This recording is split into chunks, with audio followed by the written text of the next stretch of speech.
మంత్రి నారా లోకేష్ జన్మదినం సందర్భంగా ఎమ్మెల్యే గణబాబు ఆధ్వర్యంలో సుకన్య హాల్ ప్రాంగణం గోపాలపట్నం నందు కబడ్డీ పోటీలు మరియు నారా లోకేష్ జన్మదిన వేడుకలు ఘనంగా నిర్వహించడం జరిగింది.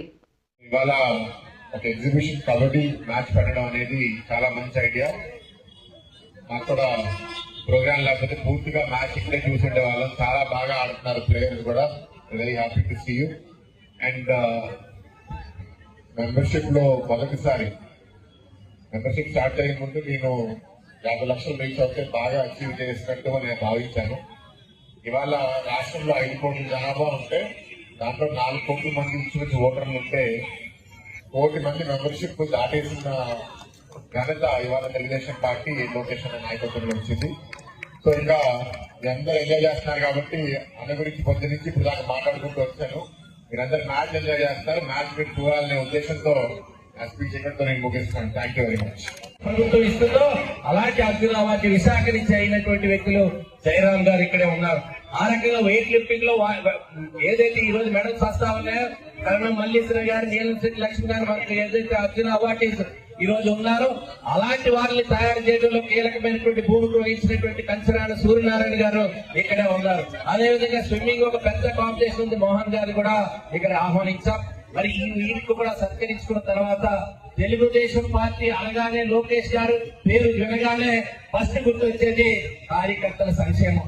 ఆ కార్యకర్తల సంక్షేమాన్ని ఏ రకంగా చేయాలనుకున్నప్పుడు ముందు మెంబర్షిప్ డ్రైవ్, ఒకప్పుడు ఎన్టీ రామారావు ఉండేటప్పుడు మెంబర్షిప్ అనేటువంటిది ఒక రసీదు రూపంలో చేసేవాళ్ళం.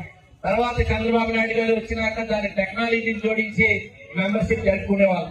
నారా లోకేష్ గారు జాతీయ ప్రధాన కార్యదర్శి అయిన తర్వాత ఈ మెంబర్షిప్ డ్రైవ్ ని ఇంకా పటిష్టం చేసి కార్యకర్తల సంక్షేమాన్ని కూడా దృష్టిలో పెట్టుకుని చేసే విధంగా ప్రయత్నం మొదలు పెడితే ఈ రోజు 1 కోటి సభ్యత్వాలు ఈ దేశంలో మరి ఈ రోజు పూర్తి చేసుకున్నటువంటి రాజకీయ పార్టీ తెలుగుదేశం పార్టీ. అలాంటి అడుగులు వేసినటువంటి వ్యక్తికి పార్టీ పరంగా ఈ రోజు జన్మదిన వేడుకల సందర్భంగా మన నియోజకవర్గంలో పార్టీ సభ్యత్వాలు మరి అందరూ చాలా బ్రహ్మాండంగా పాల్గొన్నారు. పార్టీ శ్రేణులు కానీ నాయకులు కానీ అందులో ముఖ్యమైనటువంటి లీడర్స్ ఎవరైతే బూత్ లెవెల్లో గ్రామ లెవెల్లో ఉండేటువంటి వారిని ఉత్తమ బెస్ట్ లీడర్స్ గా ప్రమోట్ చేస్తూ భర్త గారి చేతుల మీదుగా మరి ఉండేటువంటి తెలుగుదేశం పార్టీలో ఉండేటువంటి శ్రేణులందరినీ కూడా భయకంపితులు చేసి కార్యకర్తల్ని నాయకుల్ని అనేక ఇబ్బందులు పెట్టేటువంటి పరిస్థితుల నుంచి ఈ రాష్ట్ర ప్రజల్ని విముక్తి కలిగించడంలో యువకాలం స్ఫూర్తి ఈ రోజు ఆయన జన్మదినం ఈ రాష్ట్రం అంతా కూడా ఘనంగా జరుపుకోవడానికి కారణమైందని చెప్పి అందరికీ మనం చేసుకుంటూ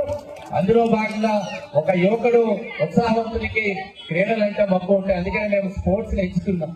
ఈ రోజు మనం కబడ్డీ అనేటువంటిది మన ఆంధ్రప్రదేశ్ భారతదేశ క్రీడ. ఈ రోజు ప్రపంచవ్యాప్తంగా ఇప్పటికే ఆసియా క్రీడల్లో మరి దానికి ప్రాతినిధ్యం కలిగింది. భవిష్యత్తులో ఒలింపిక్స్ లో కూడా కబడ్డీకి ప్రాతినిధ్యం వచ్చేటువంటి రోజులకి భారతదేశం నుంచి అందులో ఆంధ్రప్రదేశ్ నుంచే అడుగులు పడ్డాయి. అందులో ఉత్తరాంధ్ర నుంచే మనకు ఉండేటువంటి కబడ్డీ ప్రముఖులందరూ కూడా దాన్ని ప్రమోట్ చేస్తున్నారు. ఆ రకమైనటువంటి క్రీడాంశం కనుక ఒలింపిక్స్ లో వెళ్తే మనకి రాబోయే రోజుల్లో ఒలింపిక్స్ జరిగే మొట్టమొదటి రోజుల్లోనే మనకి పతాకం సాధించడానికి భారత క్రీడాకారులు అందరూ సన్నద్ధం అవుతున్నారు. అలాంటి పతాకాలు రావాలంటే ఇలాంటి పోటీలు జరగాలి. అందుకే ఆ ఉద్దేశంతో మా ఒలింపిక్ అసోసియేషన్ సోదరులందరినీ కూడా ఇక్కడ రప్పించగలిగాం.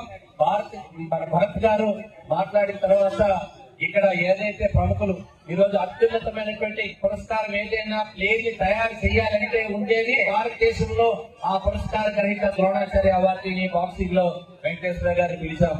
అదే